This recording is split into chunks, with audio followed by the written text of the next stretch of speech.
Good morning, students. In previous lecture, we discussed about the one sentence answer. Now we are going to start a 3-4 sentence answer.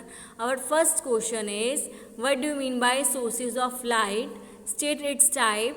Give an example. अब आपको पता है कि sources of light किसको बोलते हैं, उसका क्या मीनिंग है और उसके कौन कौन से टाइप्स हैं हमने डिस्कस कर चुके हैं. Natural source of light, artificial source of light. ठीक है, सोर्स ऑफ लाइट पहले क्या होता है, जो ऑब्जेक्ट अपनी खुद की लाइट को एमिट करता है, मतलब उसकी खुद की लाइट होती है, उसको हम ल्यूमिनस ऑब्जेक्ट बोलते हैं या उसको सोर्स ऑफ लाइट बोलते हैं. लाइट का सोर्स बोलेंगे या ल्यूमिनस ऑब्जेक्ट बोलेंगे जो अपनी लाइट को खुद क्या कर सकते हैं, प्रोड्यूस कर सकते हैं, एमिट कर सकते हैं, उनको हम ल्यूमिनस ऑब्जेक्ट और सोर्स ऑफ लाइट बोलते हैं. ठीक है, there are 2 types of light sources. आपको पता है 2 तरह के होते हैं, ये भी आपको पता है कौन कौन से होते हैं, डिस्कस कर चुके हैं हम. नेचुरल सोर्स ऑफ लाइट और artificial source of light. Natural में सन था, स्टार्स थे, फायरफ्लाई था और भी बहुत सारे. फायरफ्लाई में मीन्स जुगनू, राइट. फिर जो आर्टिफिशियल में है, लैंटर्न है, तुम्हारा बल्ब है, इलेक्ट्रिक बल्ब है, टॉर्च है, कैंडल है और भी बहुत सारे ऑब्जेक्ट्स ऐसे हैं जो आर्टिफिशियल सोर्स ऑफ लाइट्स में आते हैं.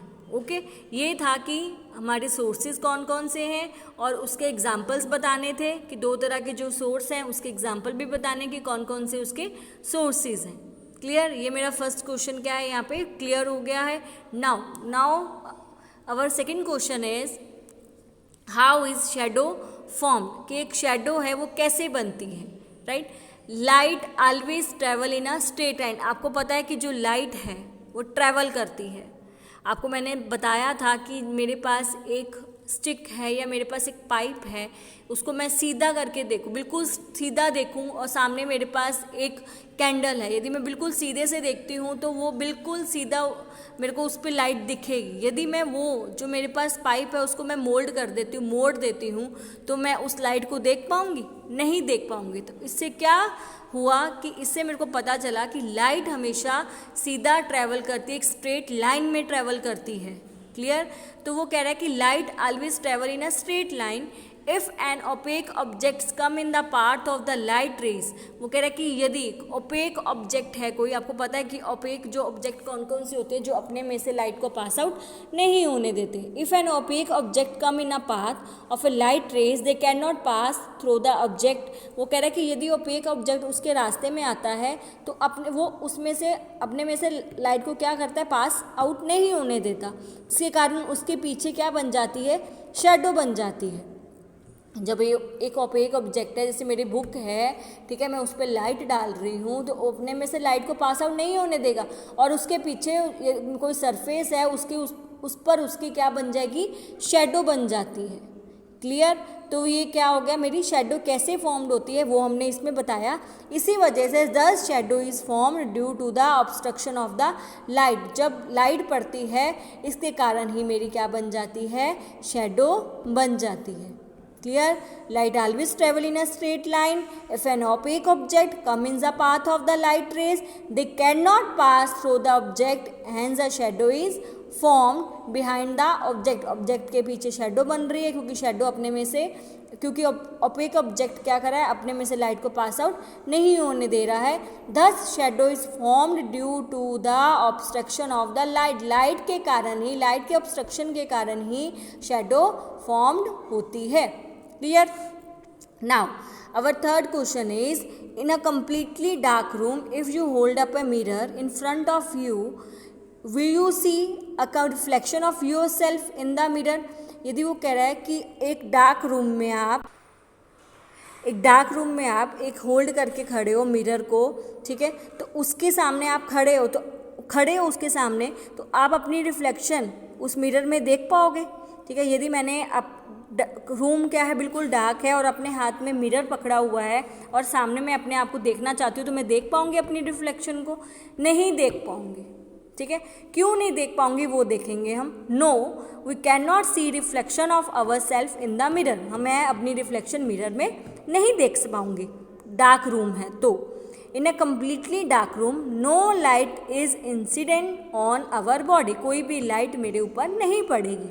ठीक है, we see an object when light reflected from it reaches our eyes. कोई भी ऑब्जेक्ट मैं तभी देख सकती हूँ जब उसमें से लाइट जब निकलती है, जब मेरी आंखों तक पहुँचती है, तब मैं अपनी आंखों से उस रिफ्लेक्शन को देख पाऊँगी ना। अब डार्क रूम है तो लाइट ही मेरी आंखों तक नहीं पहुँचेगी, तो मैं उस रिफ्लेक्शन को कैसे देख पाऊँगी, ठीक है। Hence we would not be able to see a reflection of our self in a mirror in a completely dark room. इसी कारण से मैं कम्प्लीटली डार्क रूम में अपनी रिफ्लेक्शन को नहीं देख सकती, क्योंकि वहाँ पे कोई लाइट ही नहीं है, वो आंखों पे मेरी लाइट ही नहीं पड़ेगी, तो मैं उस रिफ्लेक्शन को कैसे देख पाऊँगी। Okay, now we are going to start a scientific reasons of this chapter. First is moon gives light but is not considered a source of light. Moon क्या है, लाइट देता है पर सोर्स ऑफ लाइट नहीं है। ऐसा क्यों है?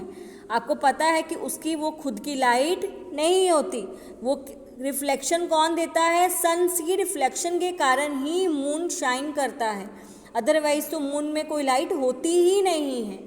A source of light is an object that emits in own light. Source of light क्या होता है, जो अपनी लाइट को खुद प्रोड्यूस करते हैं, ठीक है। The moon does not emit its own light. वो क्या है, मून अपनी लाइट को एमिट नहीं कर सकता, clear. It reflects back the sunlight that falls on it. वो कह रहा है कि जो उसके पीछे सनलाइट पड़ती है उसकी रिफ्लेक्शन से ही वो क्या करता है, वो उसकी उस पर लाइट पड़ती है, ठीक है, वो शाइन कर सकता है। उसकी अपनी लाइट नहीं है, उसके पीछे सन है, सन की कारण ही, उसकी सन की रिफ्लेक्शन के कारण ही वो अपनी लाइट उसकी उस पर क्या है, वो शाइन करता है, ठीक है। Hence the moon is not consider a source of light. इसलिए मून एक, हम मून को कंसिडर नहीं करते हैं क्या, source of light, clear.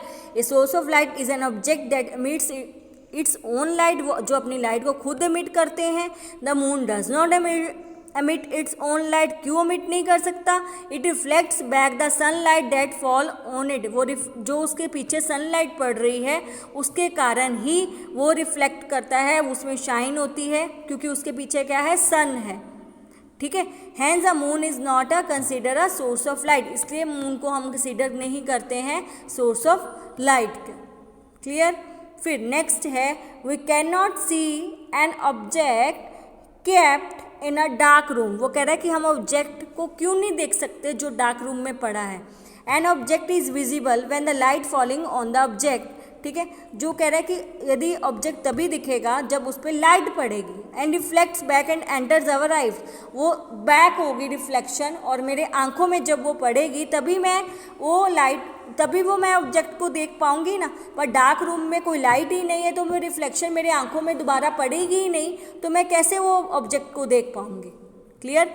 In a dark room no light is there. Dark room में लाइट ही नहीं है, hence the object is not visible in a dark room. इसलिए कोई भी ऑब्जेक्ट हम विजिबल नहीं हो सकता डार्क रूम में, क्योंकि जब तक उसकी रिफ्लेक्शन मेरे आंखों पे नहीं पड़ती तब तक मैं उस ऑब्जेक्ट को नहीं देख सकती है। जब मेरे रिफ्लेक्शन पड़ेगी मेरी आंखों में तो ही मैं ऑब्जेक्ट को देख पाऊंगी ना। यदि रिफ्लेक्शन ही नहीं पड़ रही, मेरे को पता ही नहीं है वहाँ पे कुछ है या नहीं है, डार्क रूम है, अंधेरा ही अंधेरा है, तब मैं उस ऑब्जेक्ट को कैसे देख पाऊंगी। इसीलिए कोई भी ऑब्जेक्ट को देखने के लिए मेरे को लाइट चाहिए, अदरवाइज मैं किसी ऑब्जेक्ट को विदाउट लाइट नहीं देख सकती हूँ, क्लियर। ये चैप्टर बहुत स्मॉल है, ठीक है। इसमें 3-4 सेंटेंस ओनली 3 थे, साइंटिफिक रीजन सिर्फ 2 ही हैं, क्लियर। लॉन्ग क्वेश्चन आंसर इसमें है नहीं है, सिर्फ इसमें अब डिफरेंस आएंगे और क्लासिफिकेशंस आएंगे। बाकी ये चैप्टर इसलिए बहुत स्मॉल है, इसीलिए इस चैप्टर को प्लीज़ साथ साथ करो। और चैप्टर कितना सिंपल है, कुछ है ही नहीं है, सिर्फ इसमें ट्रांसपेरेंट, ट्रांसलूसेंट और ओपेक ऑब्जेक्ट के बार बार वही बात करी गई है, ठीक है। सोर्स ऑफ लाइट की बार बार बात करेगी, सोर्सेज की कौन कौन से सोर्सेज है लाइट के उसकी बात कर गई है, और कुछ भी नहीं है इस चैप्टर में। इसीलिए प्लीज़ इस चैप्टर को साथ लर्न करो, बहुत सिंपल और बहुत इजी चैप्टर है ये, क्लियर। आज का बस इतना ही था। इसमें आज आपको 3-4 सेंटेंस रिवाइज करने हैं और जो साइंटिफिक रीजंस हैं वो रिवाइज करने हैं, और पहले अच्छे से लिखने हैं और रिवाइज करने हैं, क्लियर।